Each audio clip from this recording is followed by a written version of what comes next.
Здравейте, това е клипче на получената от мен пратка на калъвче за Duge X5.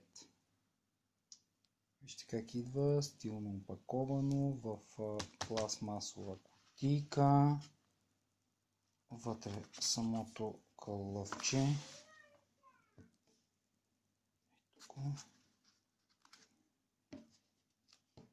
С поставено. Виждате отвори за звука, за камерата, за светкавицата. Твърда подложка, където да се хване телефона. Отзад в приятен черен цвят, приятен на пипане. Много приятно калъвче на докосване.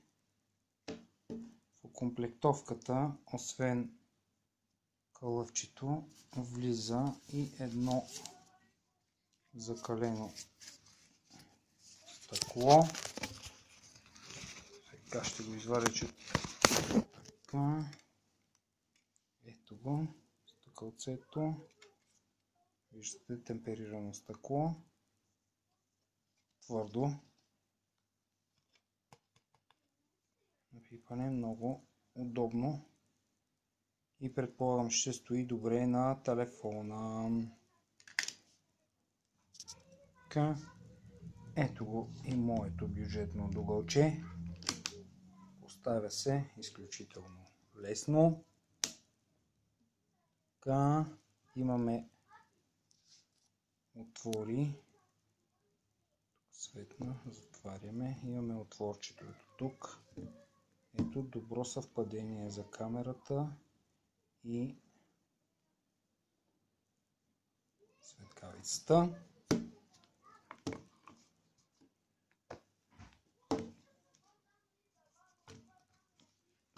Така. Ето го и поставено като за гледане. Ето, вижте. Поставянето. Стъклото ми е много издраскано, така че ще ми дойде много добре това темперирано стъкло. Надявам се да ви е харесало. Това е от мен.